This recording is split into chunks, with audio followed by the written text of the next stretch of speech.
E se desse para parar de só ficar esperando o Google achar um site e, em vez disso, começar a ditar as regras do jogo? Hoje a gente vai mergulhar exatamente nisso, em como transformar uma presença online passiva em uma presença ativa, assumindo o controle total dos resultados de busca. Bora lá.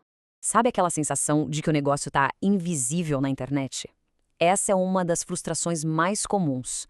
Tem um site incrível que simplesmente ninguém consegue encontrar. É exatamente como ter a loja mais legal da cidade, só que numa rua sem saída. Ninguém passa, ninguém vê. Olha, a diferença aqui é gritante. De um lado tem o jeito antigo, aquele de ficar torcendo, né, cruzando os dedos para que um dia o Google te encontre. Do outro, uma abordagem totalmente nova. Basicamente, uma linha direta com o buscador, que elimina a espera e, claro, a incerteza. Então, vamos falar desse tal jogo da espera. E olha, isso é bem mais que um probleminha técnico, viu? Na verdade, é um gargalo gigantesco, um freio de mão puxado que impede qualquer negócio de crescer e de competir de verdade na internet. Imagina só uma fila enorme e super desorganizada. Pois é, a maioria dos sites está presa nela.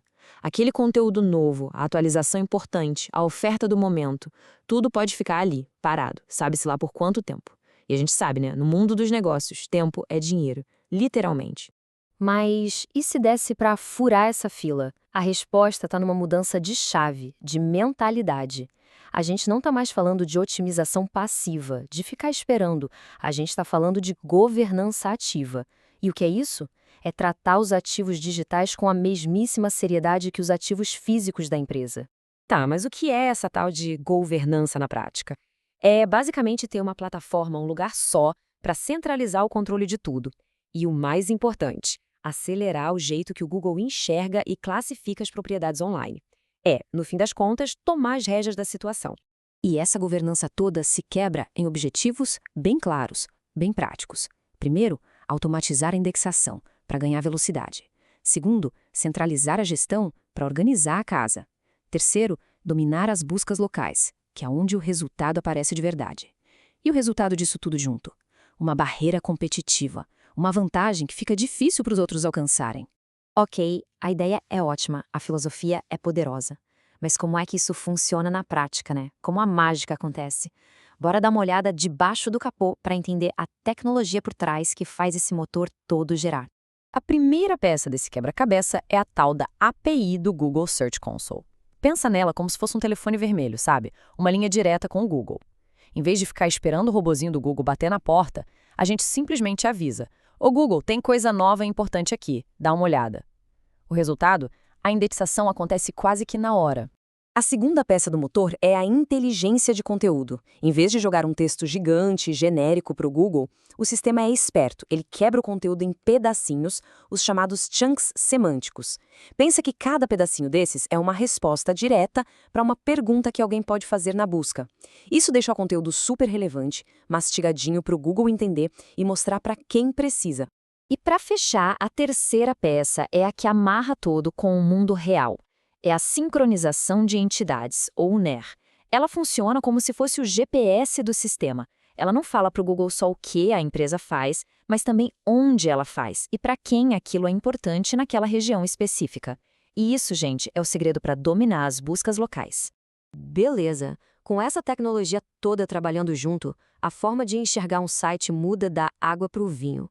Agora, vamos entender como essa transformação de valor acontece na prática. Vamos conectar o como com o porquê. Essa frase aqui resume tudo, perfeitamente. A ideia não é ter só um cartão de visita bonitinho na internet. O jogo aqui é outro, é transformar aquela presença digital, que antes era passiva, em uma verdadeira máquina de gerar negócios, que trabalha sem parar. E é aqui que entra a grande virada de chave, a metáfora principal, o Digital Real Estate, ou seja, o patrimônio digital. O domínio do site deixa de ser só um endereço virtual. Ele vira um ativo de verdade, um terreno digital valioso que gera receita, que se valoriza com o tempo, e isso garante independência e soberania no mundo das buscas. Então, qual é a receita para construir esse patrimônio? É um caminho com 3 passos bem claros. Primeiro, automatizar a indexação para ter velocidade. Segundo, centralizar a gestão para ter controle de tudo. E terceiro, dominar a busca local, que é onde o resultado vira negócio de verdade. Legal, na teoria, tudo isso parece incrível. Mas e na prática, como isso funciona no mundo real, no mercado competitivo? Vamos ver agora um exemplo de como essa estratégia é colocada em campo, região por região.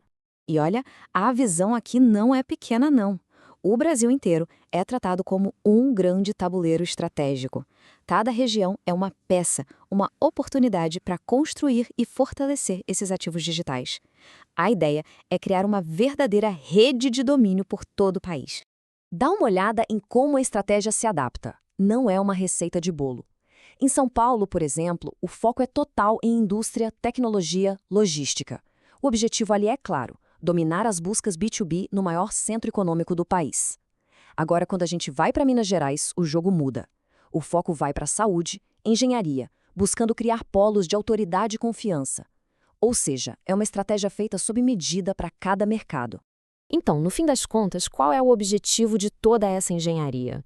Não é só aparecer bem no Google, é ir muito além. É alcançar o que a fonte chama de soberania digital. É um nível de controle, de domínio, que faz com que a concorrência se torne quase irrelevante na busca orgânica. É basicamente jogar um outro jogo. E tudo isso leva a gente para uma última reflexão. Depois de ver tudo isso, a pergunta que fica é: como um negócio enxerga o próprio site? Como um custo, uma despesa mensal? Ou como um ativo de verdade, com um potencial gigantesco de gerar valor? Porque a resposta para essa pergunta pode de fato mudar o futuro de qualquer negócio.